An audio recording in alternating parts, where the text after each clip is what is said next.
સુરત શહેરમાં ઓટો રિક્ષામાં પેસેન્જરને બેસાડી ધક્કામુક્કી કરી ફરિયાદીની નજર ચૂકવીને ગળામાંથી સોનાની ચેન તથા ખિસ્સામાંથી ₹5,000 રોકડા મળી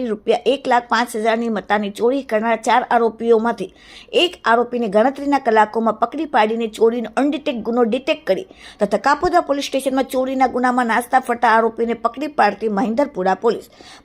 પોલીસ સ્ટેશનના સર્વેલન્સ સ્ટાફના માણસો જ્યારે અનડિટેક્ટ ગુનાઓને ડિટેક્ટ કરવા માટે પેટ્રોલિંગમાં હતા ત્યારે સર્વેલન્સ સ્ટાફના માણસોને મળેલ અંગત બાતમીના આધારે તેમજ તે જગ્યાના આજુબાજુના સીસીટીવી કેમેરા ચેક કરીને ટેકનિકલ સર્વેલન્સને આધારે આરોપીઓની ઓળખ કરી રહ્યા હતા ત્યારે આરોપીઓની ઓળખની બાબતે ટેકનિકલ સર્વેલન્સને આધારે કાપોદ્રા પોલીસ સ્ટેશનમાં ચોરીના ગુનામાં છેલ્લા 1 મહિનાથી નાસ્તો ફરતો આરોપીની હકીકત જણાઈ આવેલ અને ત્યાં આરોપી મળી આવેલ।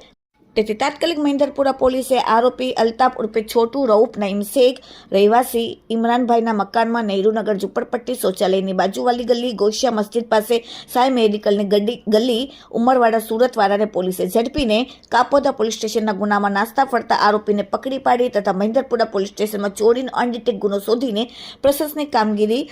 મહેન્દ્રપુરા પોલીસે કરેલ છે। આરોપીનો કાપોદ્રા પોલીસ સ્ટેશનમાં અને પાંડેસરા પોલીસ સ્ટેશનમાં પણ ગુનાહિત ઇતિહાસ ધરાવે છે। Bureau report, daily India TV, Surat.